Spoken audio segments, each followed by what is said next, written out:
In lands where the mists cling to cedar branches and foxfire dances beneath the moon, there are tales of spirits who wear the skin of desire. They say that in ancient Japan, when the wind shifts and the air smells of rain and earth, one might glimpse a fox walking like a woman, or a woman whose eyes gleam too brightly, lips parted in a smile too perfect. These are the Kitsune, beings of old, neither holy beast nor woman, who slip between the realms of spirit and flesh. Born of forest shadows and twilight prayers, they are creatures of beauty, mischief, and deep, aching sorrow. The oldest scrolls whisper of their intelligence, their power to trick, to charm, to ruin. But the ones the poets linger on are different. The foxes who fall in love. For though a kitsune may don the form of a maiden and warm herself beside a man's fire, her love is always doomed. She is bound by laws the mortal heart cannot bend. When the truth is known, when her tale is seen, or her nature uncovered, the enchantment ends, and she must go, no matter how deeply she loves, no matter if he calls her name into the hills every night until the gods take pity. This is a story not of trickery, but of tenderness, a story not shouted in markets or carved in temple stone, but whispered beside pillows and into the hollows of trees. In this tale, there is a man, alone, soft-spoken, whose heart has known silence more than song. He is no hero, he wields no blade, but his eyes linger too long on the stars. His breath catches when the wind carries the scent of plum blossoms. He dreams of something he has never touched and cannot name. And then there is her. She is not named in the story. Perhaps names are too fragile for those made of foxfire and yearning. But they say she appeared on a night when the moon hung low and full, golden as ripe persimmons. She stepped from the trees as if the forest had shaped her from mist. Her voice was soft, not because she feared to speak, but because the world seemed to hush itself to listen. To see her was to forget the cold of winter, the ache of absence, the reasons one had been lonely for so long. Her hair shimmered like water, her eyes held dusk and fire, and though she smiled like a woman, her silence held the wild rhythm of paws on leaves, of creatures who sleep with one ear open. She came to the man not with promises, but with presence. Her hands touched his like petals brushing still water. Her laughter was rare and all the more precious, and he, who had never known the nearness of another without flinching, began to unfold like a flower in shade, finally kissed by sun. Yet always, in the background, the old truths stirred. The villagers knew of foxes in disguise. They told their children never to speak to women who wandered alone, never to follow laughter into the woods. They laid rice near the door to catch footprints that did not belong. They feared what could not be named or possessed. But the man, perhaps, was different. Perhaps he had lived too long in silence to be afraid of mystery. Or perhaps he knew from the start that something precious is never truly ours, that to love a fox spirit is to hold something that cannot be held, and love it still. Their nights passed like songs barely remembered. She would sleep curled beside him, her body warm, her breath even, and he would watch, as if trying to memorize a dream before waking. Sometimes, when she believed him asleep, she would slip outside into the garden and dance, slow, unburdened, her hair trailing like a banner of smoke. And in those moments, the night bowed around her, and the stars watched in stillness. The man never asked who she was, never demanded the truth. He feared that naming the mystery might break it, that questions once spoken could not be unspoken. But the world is not kind to those who dwell too long in the in-between. The fox's nature cannot be erased, only hidden, and each passing day she grew more tender, more vulnerable, as if love itself was unmaking her carefully woven mask. Her tail, once hidden, began to appear in flashes, in shadow, in reflection, in moments when her guard slipped. Her eyes, once wholly human, sometimes gleamed with golden wildness. She began to forget to pretend. And he saw and said nothing, because love, true love, does not flinch at strangeness. It only aches in the face of inevitability. For even in their softest moments, when her fingers traced the lines of his jaw, or when he whispered stories into the hollow of her neck, there was a stillness beneath the joy, a knowing that what they had was borrowed, that no fox may live forever beside a hearth, that the gods or the world or the truth itself would come one day to claim her. Still they loved, still they danced and laughed and made tea in the mornings and watched the cranes return in spring. Still he wrote poems on scraps of paper he tucked into her sleeves. Still she hummed lullabies from a world he would never see.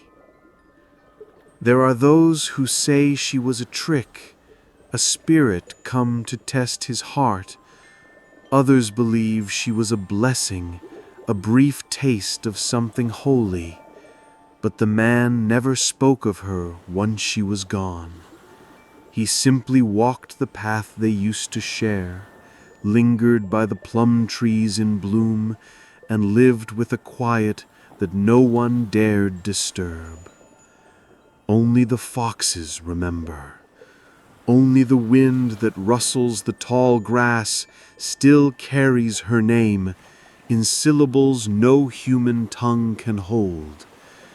And sometimes, when the moon is full and the mist clings low and the cedar trees shiver without wind, she returns, not in flesh, but in feeling, in silence, in dreams. Because love, once truly given, does not vanish. It changes shape, like the fox, like the soul. And thus begins the tale, not of a beast tamed, but of a spirit seen, not of possession, but of presence. A love story too brief, too beautiful, and too true to ever truly end. He lived at the edge of the village, where the rice paddies gave way to trees, and the world began to blur at its edges. The other villagers spoke of him kindly, though from a distance.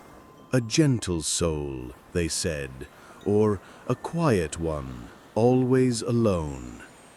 Children would wave as they passed his porch, and he would nod with a soft smile, a flicker of warmth and longing in his gaze, as if remembering something he never had. His home was small, a single room with paper walls that caught the morning light like folded clouds. His days moved slowly. He rose with the sun, tended the garden, mended nets he no longer used. He spoke to the birds, not expecting answers. He read poems aloud to the trees. He brewed tea for two, though only one cup ever cooled. He had the kind of face time forgets, not striking, but tender. There was a softness in his eyes, as if they had been rinsed in sadness and still chosen to shine. His hands bore no calluses, only small stains from ink and sap. His voice, when spoken, came like a memory, low, careful, warm enough to make flowers turn their heads. He had lived alone so long that even his loneliness had softened, become something he could cradle. He did not curse the silence, he made space for it.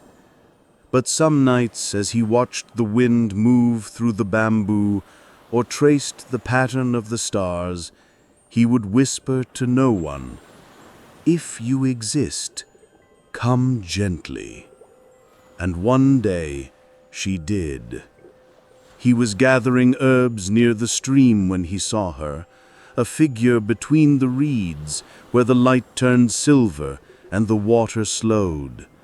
She stood barefoot on the stones, her back to him, her hair cascading like night soaked in moonlight. She did not move at first. The world seemed to hold its breath. He stepped forward without knowing why. A rustle of leaves beneath his feet, and she turned. It was not beauty that struck him first, but stillness. A stillness that lived inside her and extended outward, as if even the wind would not touch her without permission. Her eyes met his, wide, unblinking, the color of dusk, and the moment cracked open. He did not know her name, only that the light changed when she appeared, and his breath forgot the shape of solitude. She tilted her head, curious. A smile ghosted across her lips, slow and unreadable. Then, without a word, she stepped toward him, just once, and then vanished, as if the forest had swallowed her. That night he could not sleep. The scent of her, something between camellia and wildfire, lingered on his clothes. His dreams burned with images he could not explain. Gold eyes behind leaves, fur that shimmered like starlight, laughter that echoed without sound. The next evening he returned to the stream, and she was there again. This time she spoke. Her voice was low, melodic, with the softness of distant thunder. She asked his name, and when he told her, she said it once, as if tasting it on her tongue. She did not give her own. She only smiled again and sat beside him, her presence radiant and unreachable like a flame seen through smoke. In the days that followed, she came more often, always near twilight, always by the edge of water. They spoke in fragments, never pressing too deep. He told her of his dreams, of his mother's lullabies, of the silence that lived inside him like a familiar ghost. She listened. Sometimes she would touch his hand as he spoke, and the touch would linger long after she left, like heat beneath the skin. He did not ask who she was. He feared that if he did, she might vanish again.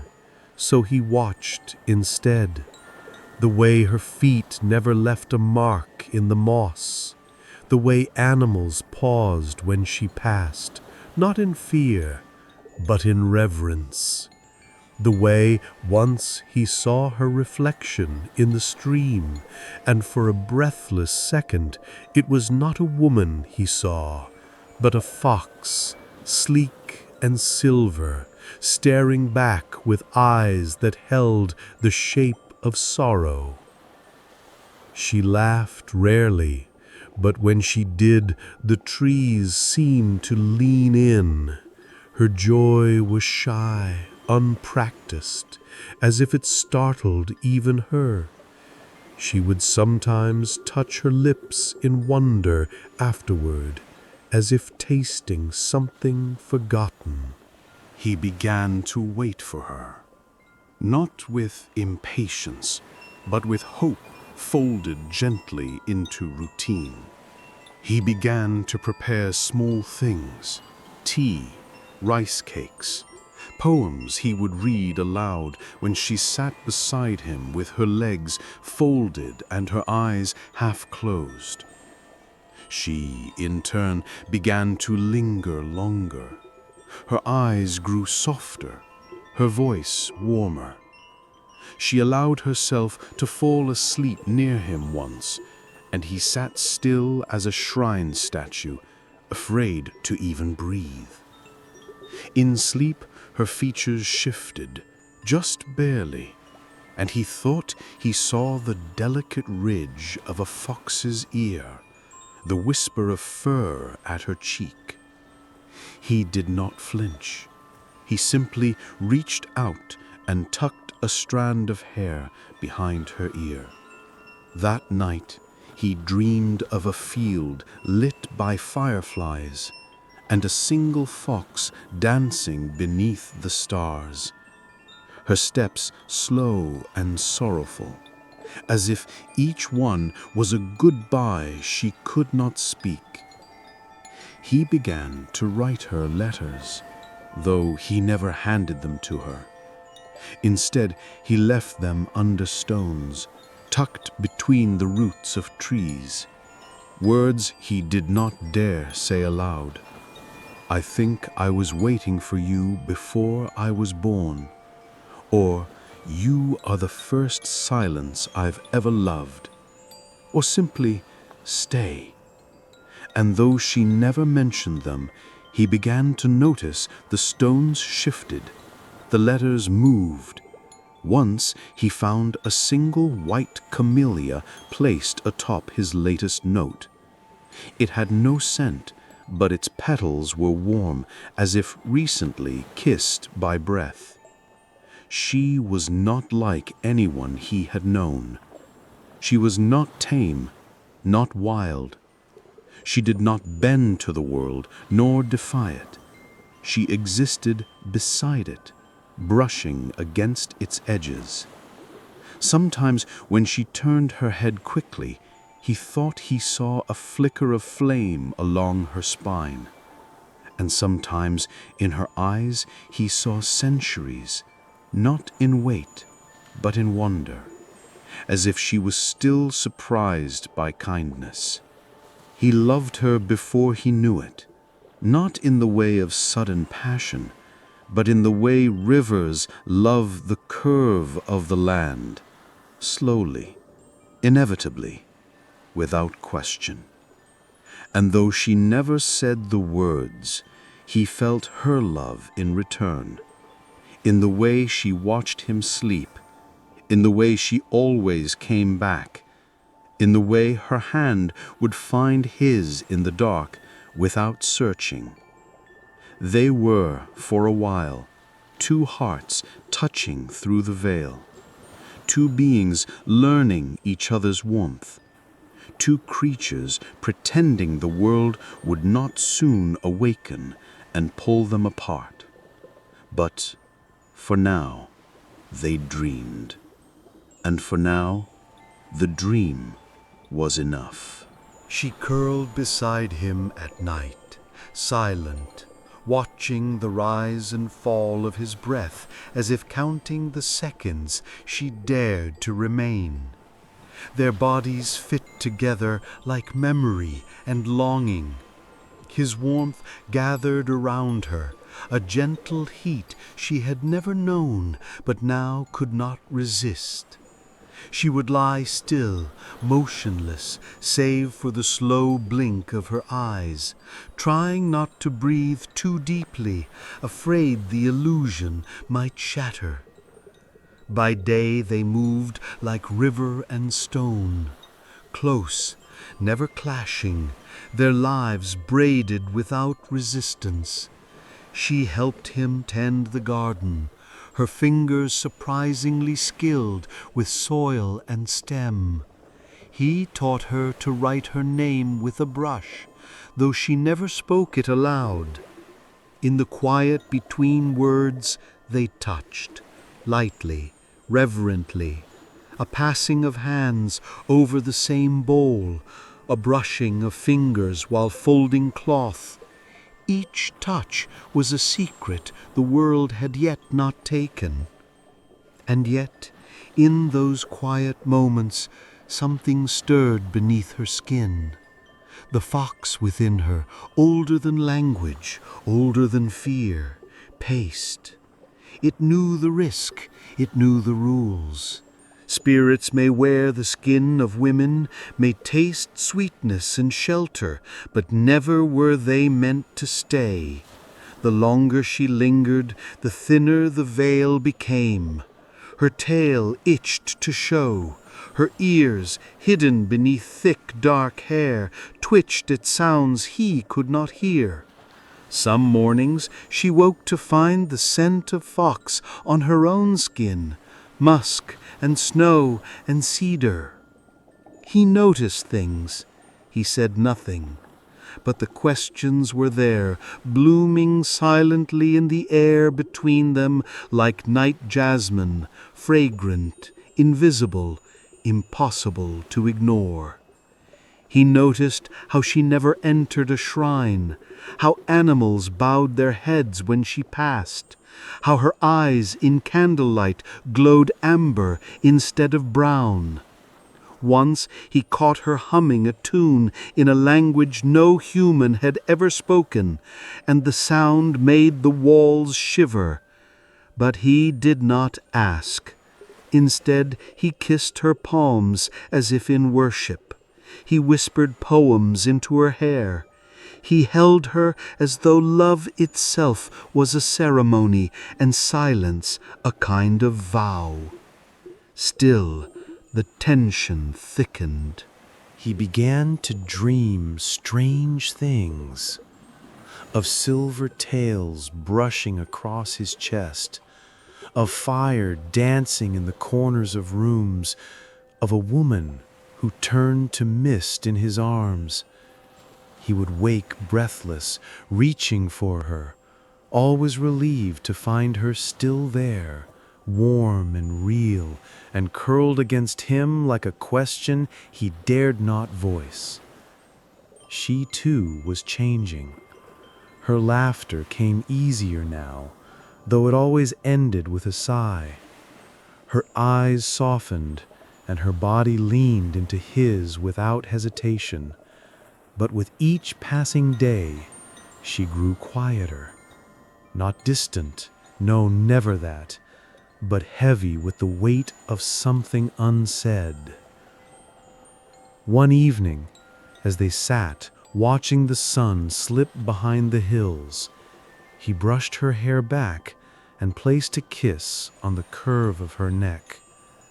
She trembled, not with fear, but with the ache of being known. "I am not what I seem," she whispered, her voice barely a thread. He said nothing, only rested his hand over hers and let the silence answer. Because he had always known, in the way one knows the ocean is deep or the fire will burn, He had known from the moment he first saw her standing at the stream, too still, too luminous. He had known when he traced the slope of her spine and felt the subtle tremble beneath it, as if something coiled there, waiting to emerge. But to name it would be to break it. And so he chose not to know, not yet. Still knowledge crept in, uninvited. The villagers had begun to whisper. Strange footprints near the house. A fox seen near the garden gate. A child who claimed to have seen a beautiful lady vanish into a cloud of smoke. And always the old warnings came with them. Stories of men seduced, drained, abandoned. Warnings spoken in fear, in ignorance, in cruel certainty. One evening, an elder approached him, placing a hand on his shoulder with grave concern.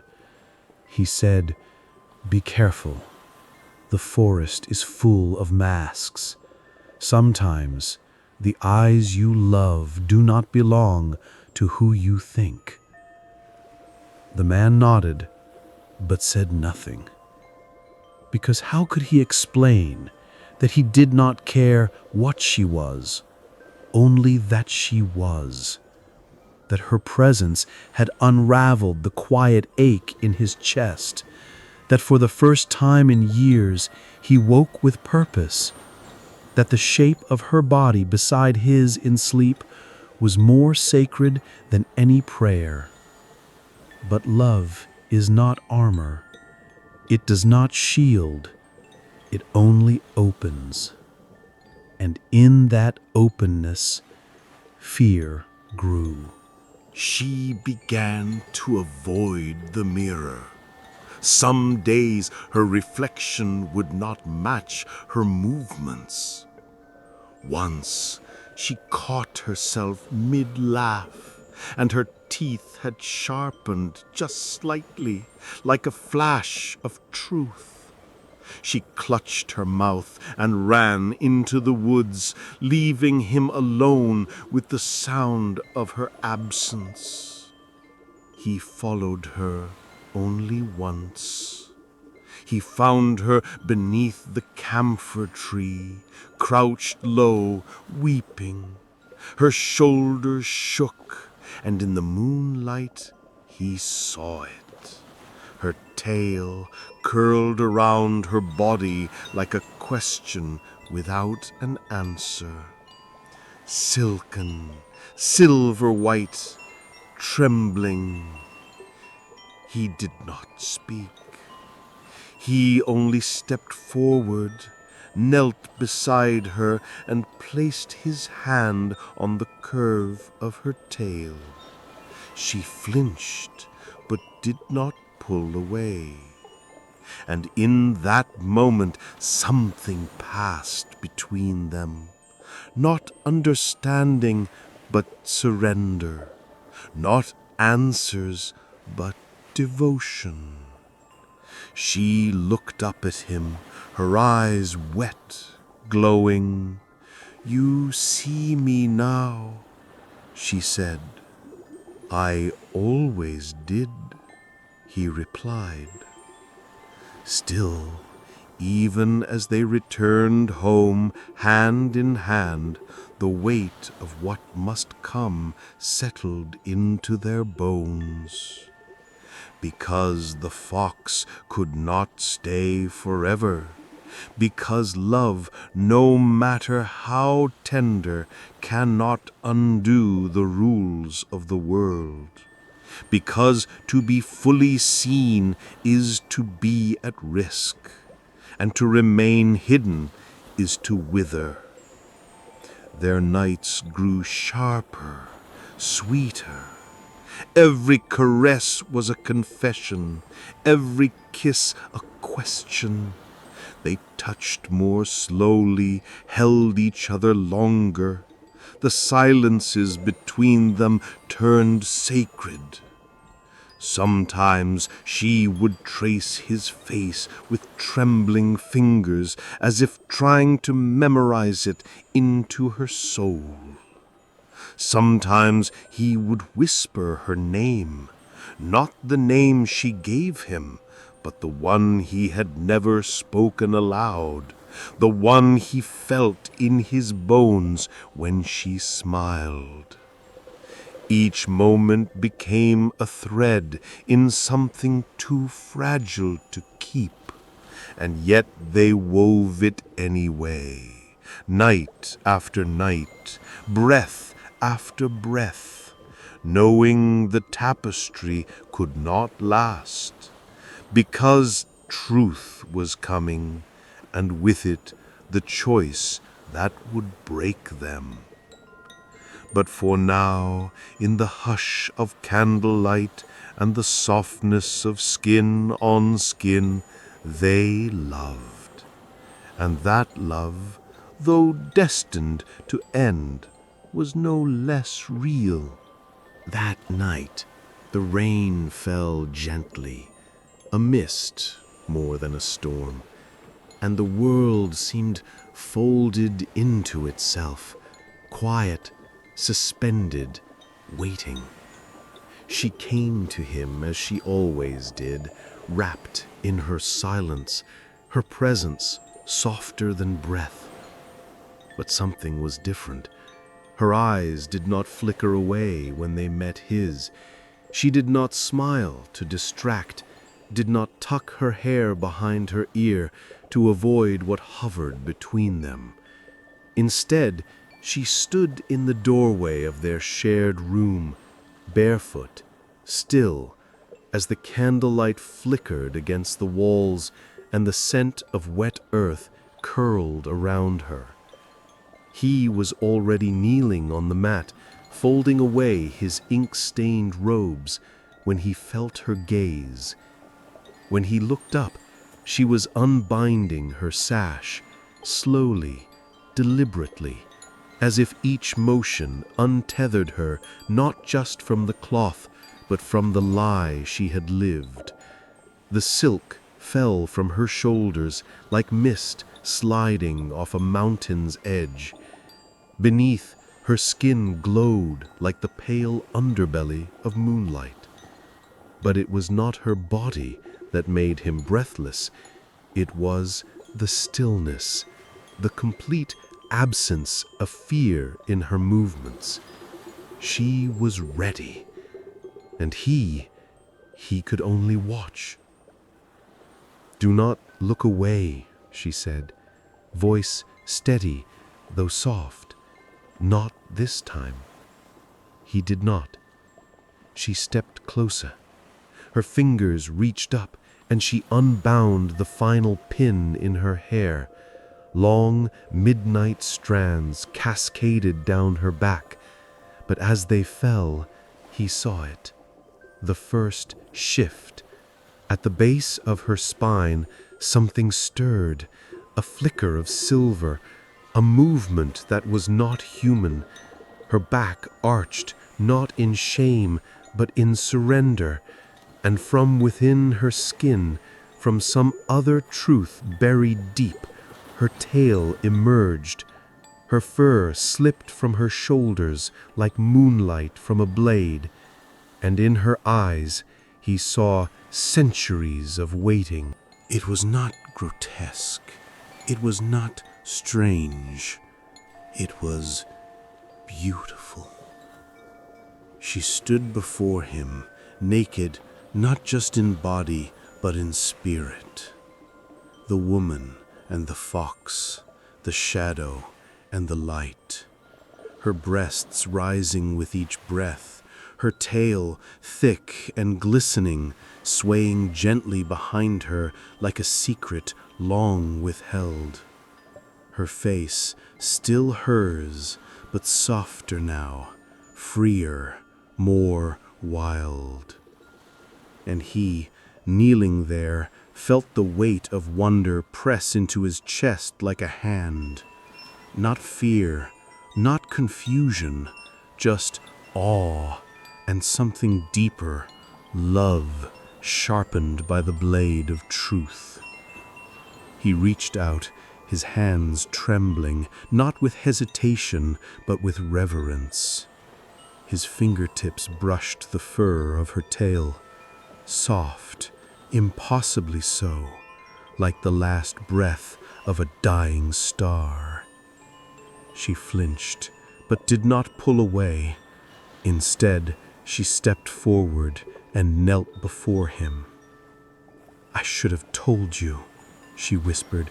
"I should have vanished. When I still could, I should never have let this—" "No," he said, his voice breaking like a fever. "You should be exactly as you are." Tears welled in her eyes, gold glinting at the edges. He took her face in his hands, and she melted into the touch. There, in that dim candlelight, with the world hushed and the gods holding their breath, they kissed. Not like lovers finding each other for the first time, but like something ancient, a vow remembered. Their bodies came together with the quiet urgency of those who know their time is brief.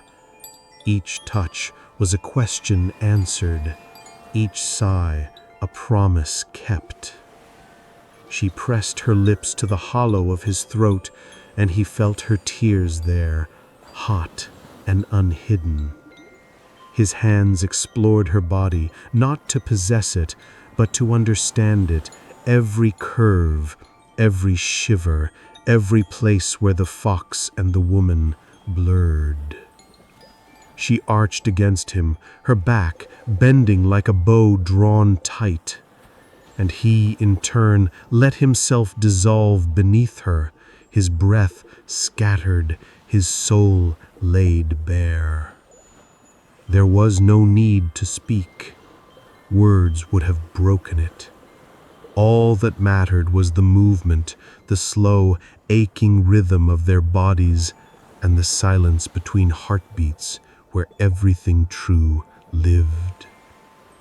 Outside, the rain deepened, the wind pressing against the paper walls as if the world itself wished to witness. Leaves trembled, bamboo bent. A fox cried somewhere far off, long and low, and filled with yearning. Inside, time unraveled.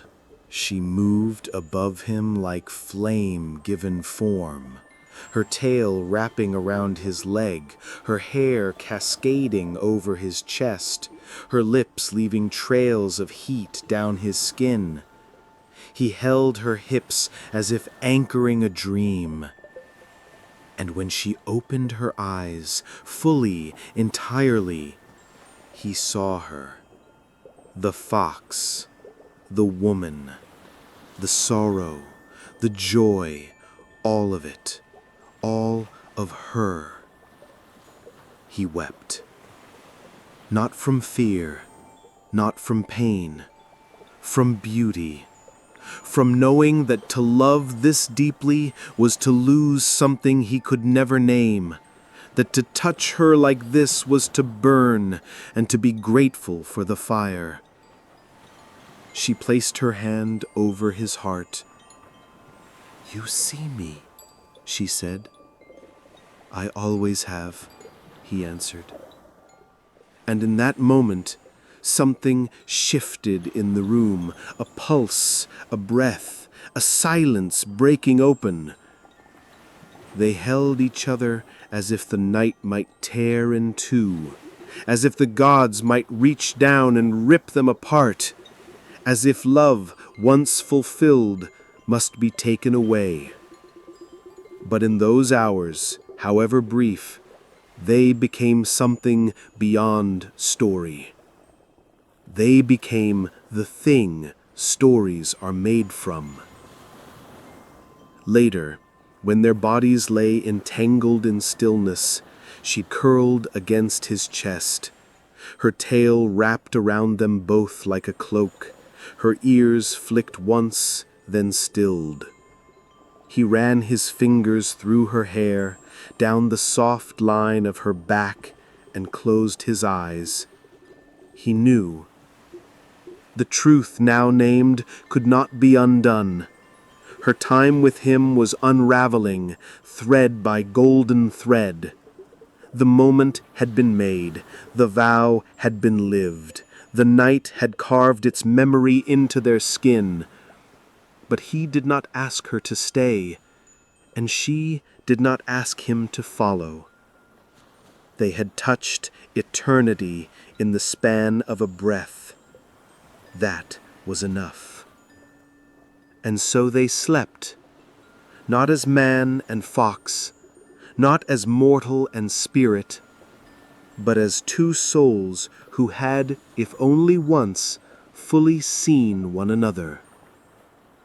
And in the dark, the candle burned to nothing, and the rain fell like soft hands over the roof, and the world kept turning, unaware that something sacred had passed between them, quiet as a kiss. In the hush before dawn, she rose.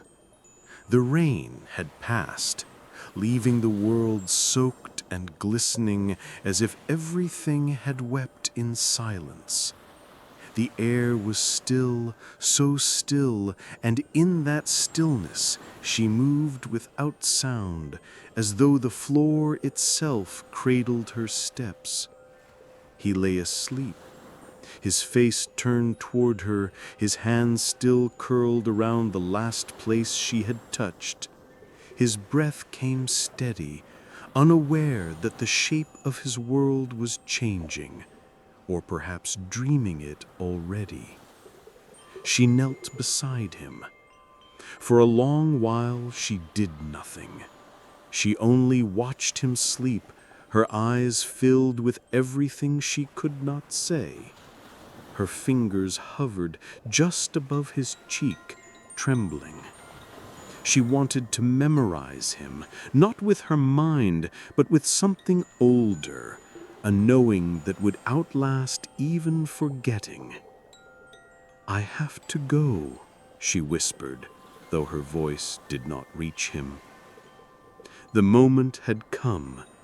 It had always been coming, quietly, steadily, like water rising in the night. Their truth had been spoken, their love made real, and now the world, in its cruel rhythm, demanded its balance. She was fox, spirit, dream made flesh, and spirits, once seen, must vanish.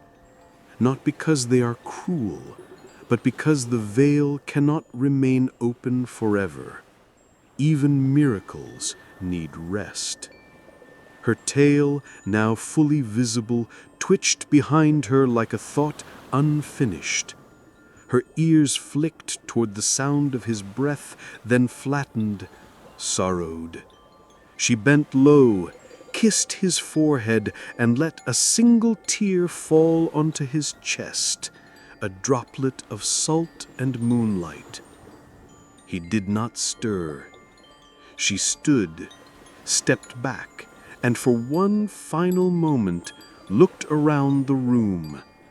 The cup he had made for her still sat on the windowsill, the glaze cracked in the way of beloved things. The blanket she once mended still carried her scent. A poem he had written unfinished rested on the low table. "If you are made of stars, then let me be the sky." She turned. Her silhouette shimmered once, a ripple in the air, and then she walked out into the morning mist. By the time the first bird sang, she was gone. He woke to silence, a kind of silence that pressed against the walls, unfamiliar and thick. He reached out instinctively, but his hand found only the soft wrinkle of an empty futon. His eyes opened slowly. The room was not empty, not entirely, but she was not there. Not her body, not her warmth, only the ghost of her. At first, he did not rise. He lay still, staring at the ceiling as if the wood might offer some message, some sign. Then, without speaking, he sat up. The morning light had turned pale, watery, hesitant. On the pillow beside him, a single fox hair shimmered in the sun. Silver, fine, glowing faintly as though it remembered her more than the room did. He touched it, gently, reverently, and held it between his fingers. He did not cry, not then. He rose, dressed, and stepped outside. The garden was as she left it, dew-kissed, half-tamed.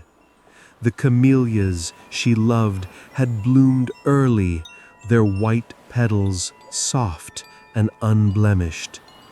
The air was thick with the scent of pine and smoke and something else, a trace of her, perhaps. Her presence clung to the stones, to the wind, to the stillness that now felt too large. He walked the path to the stream where they first met.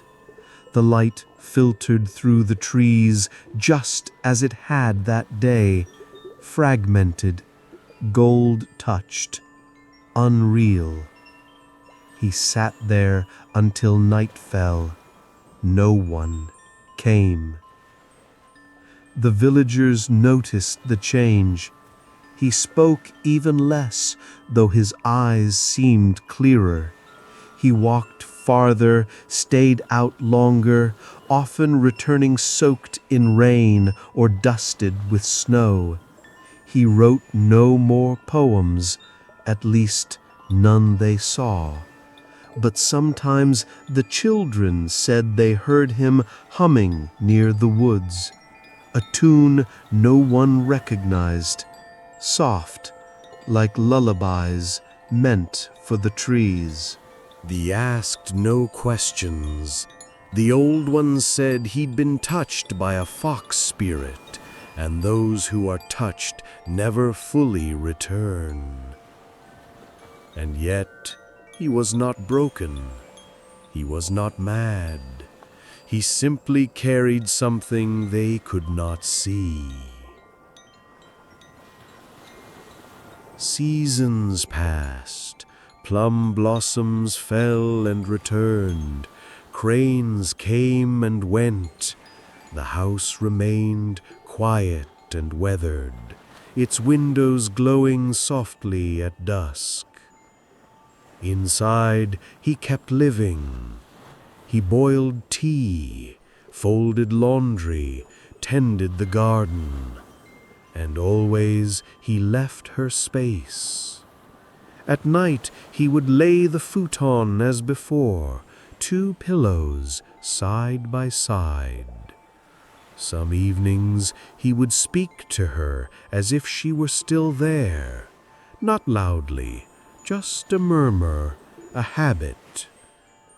"You would like this moon," he might say. Or, "The cranes are early this year. You once said they were impatient creatures." He no longer searched for her, but he never stopped feeling her.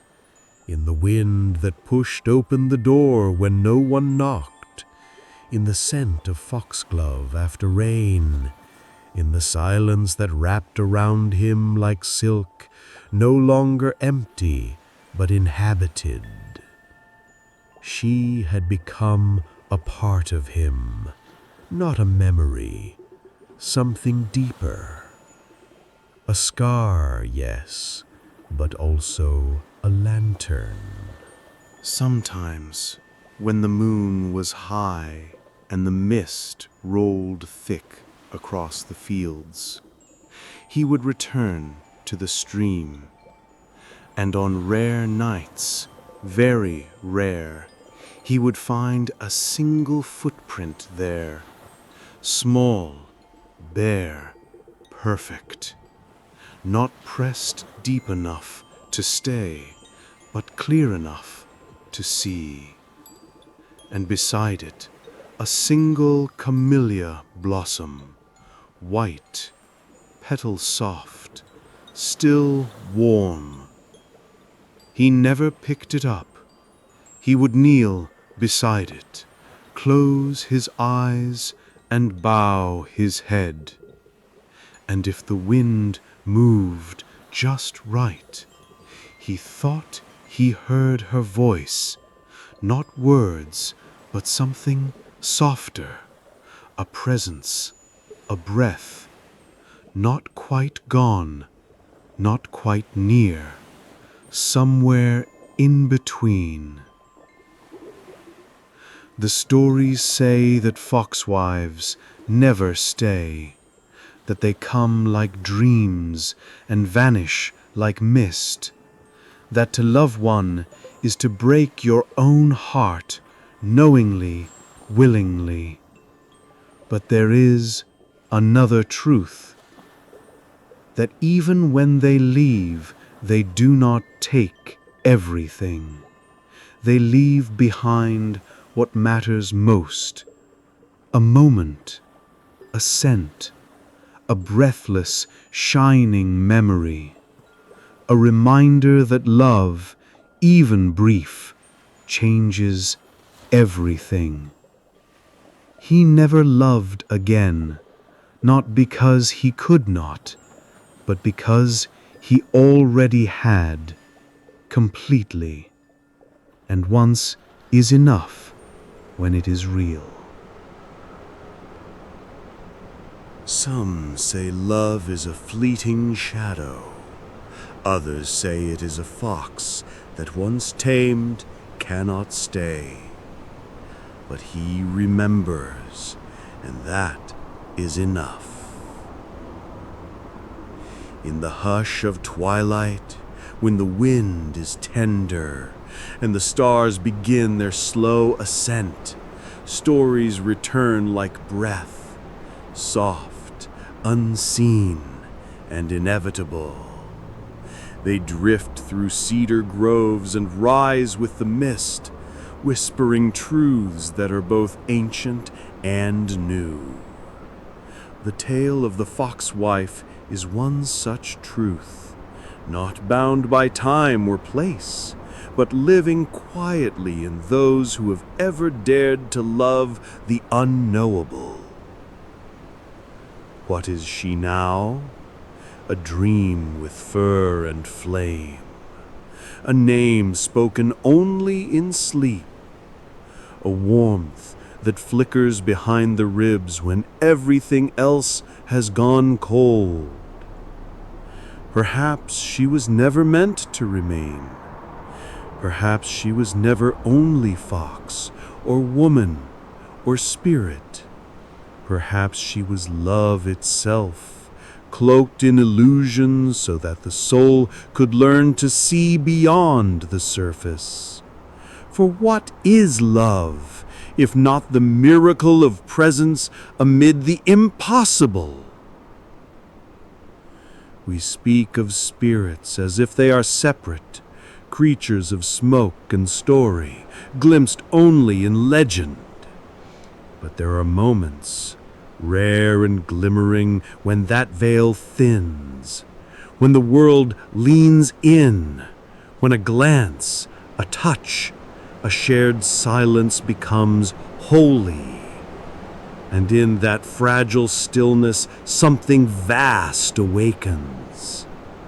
He had such a moment. He lived inside it, breathed it, let it wrap around him like silk spun from the moon. It didn't last. No love born of different worlds can stay unchanged. But the echo of it, The residue of wonder stayed beneath his skin. Not loud, not constant, but faithful. He never sought to prove it. He never tried to name it. He simply carried it, the way clouds carry light, the way mountains remember the sea. Years passed. The villagers forgot her face. The children grew. New stories came, as they always do.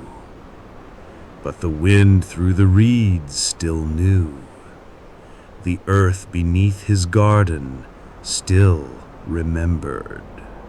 And on some nights, when the moon was low and red and trembling, the world would feel not empty, but expectant, as if waiting for her return, not in body, perhaps, but in the way rain returns to the sea, quietly, completely.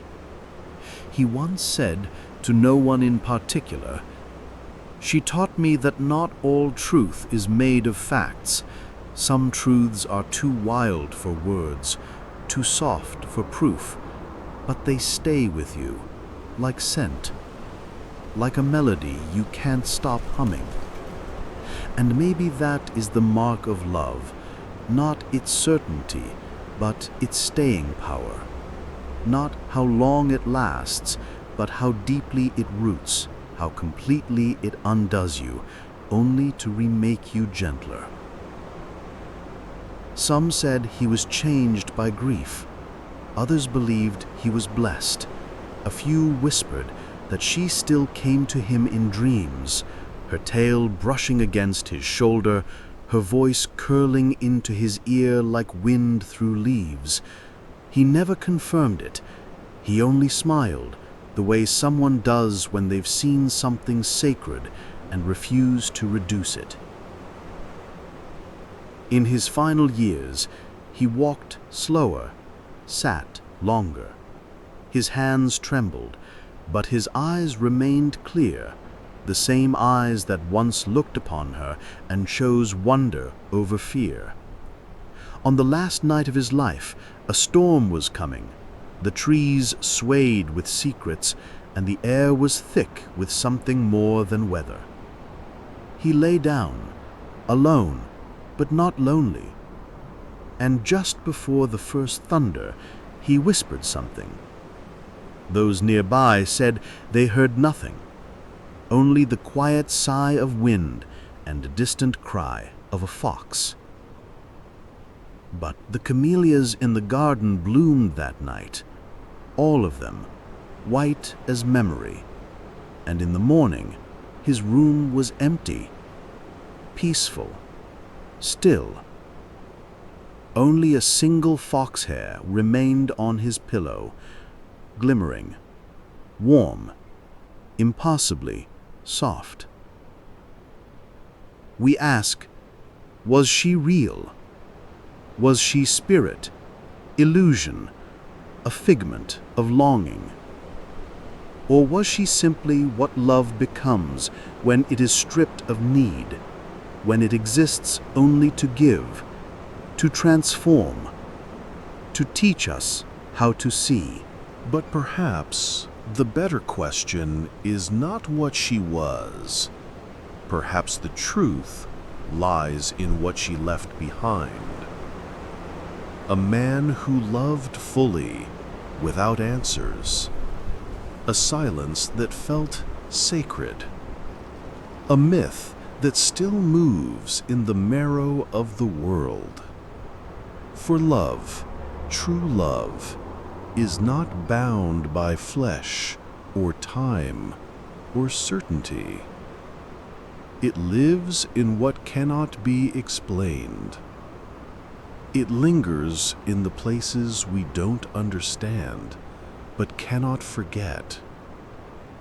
Like a fox slipping through the reeds, like a sigh in the darkness, like a name you never learned, but always knew. Some loves never knock on the door. They appear in the garden, barefoot and shining. They vanish before you can hold them, but leave your arms changed forever. That is the kind of love he found, and lost, and kept.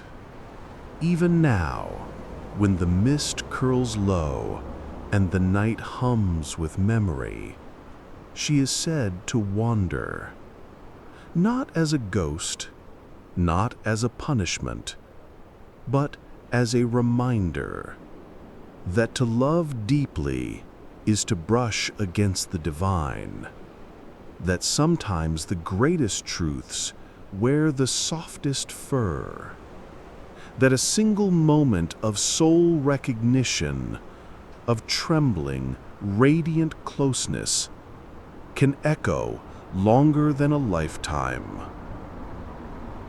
Listen. Can you hear her?